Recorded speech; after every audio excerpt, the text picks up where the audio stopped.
নমস্কার বন্ধুরা, কেমন আছেন আপনারা সবাই? আশা করি ভালো আছেন। আজকে আমি একটা সিম্পল একটা সুজির হালুয়ার রেসিপি করছি।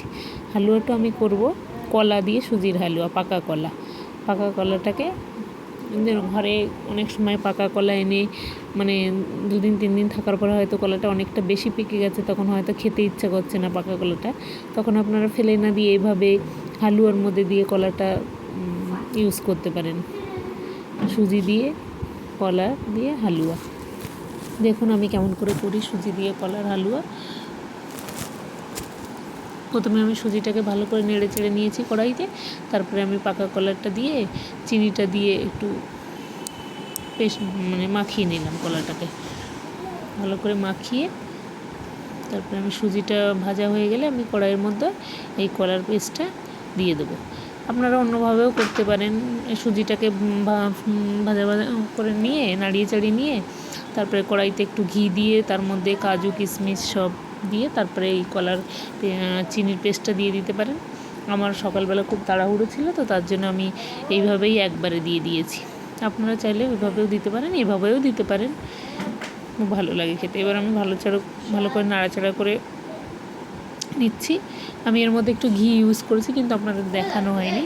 ঘিটা দিলে টেস্টটা আরও বেশি ভালো হয়। এবার আমি ভালো করে এইগুলো নাড়াচাড়া করে নিলাম।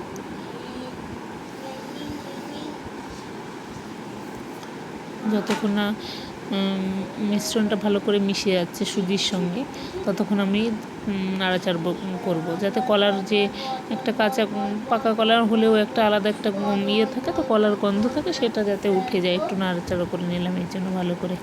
এরপর আমি একে একে একটু কাজু, একটু কিশমিশ এর মধ্যে ছড়িয়ে দেবো। হ্যাঁ, হালুয়াতে একটু কাজু কিশমিশ না দিলে ঠিক ভালো লাগে না। কাজু কিশমিশ হালুয়া খাওয়ার সময় একটু মুখে পড়লে বেশি ভালো লাগে। কিশমিশটাও দিয়ে দিলাম। এবার ভালো করে নাড়াচাড়া করে এবার আমি এর মধ্যে সাইডে দুধটা গরম করে রেখেছি, গরম দুধটা এর মধ্যে আমি দিয়ে দেবো।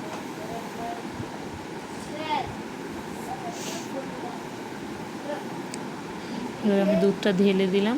আস্তে আস্তে করে দুধটা পুরোটা একবারে আমি ঢালবো না, আস্তে আস্তে দিয়ে নাড়াচাড়া করবো। আমরা আস্তে আস্তে দুধটা দেবো, যাতে একসাথে দুধটা ঢেলে দিলে অনেক সময় সুজিটা ডেলা পাকিয়ে যাওয়ার ভয় থাকে। এই জন্য আমি একটু হালকা করে নাড়াচাড়া করবো আর একটু দুধ দেবো। এবার আমি দুধটা দিয়ে দিলাম। দুধটা দিয়ে এবার ভালো করে নাড়াচাড়া করবো।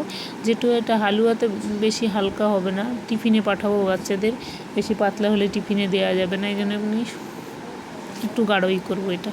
এর জন্য দুধটা দিয়ে আমি ভালো করে নাড়াচাড়া করছি, যাতে সুজিটা ডেলা পাকিয়ে না যায়। ভালো করে নাড়াচাড়া করে এটাকে পুরোপুরি শুকিয়ে নেব। আপনারা এইভাবে কলা দিয়ে সুজির হালুয়া তৈরি করে দেখবেন, খুব ভালো লাগে খেতে। একটু ঘি ইউজ করতে হবে এতে। সুজিটা ভাজার সময়ও ঘিটা ইউজ করতে পারেন, নাহলে আপনি সুজিটা ভেজে পরে কড়াইতে ঘিটা ইউজ করতে পারেন।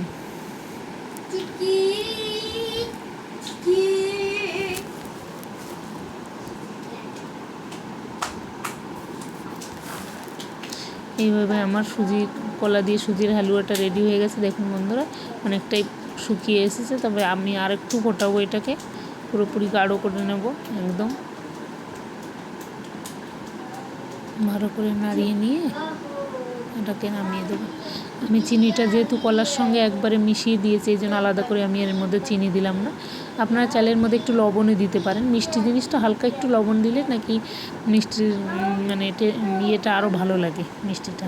তো দুধের জিনিস অনেকে লবণ ইউজ করে না। আমার সুজির হালুয়াটা রেডি হয়ে গেছে বন্ধুরা, দেখুন আপনারাও বানিয়ে খেয়ে দেখবেন, খুব ভালো লাগে। কলা দিয়ে সুজির হালুয়া, নতুন একটা রেসিপি। জানি না আপনারা ভালো লাগবে কিনা, অবশ্যই ভালো লাগবে।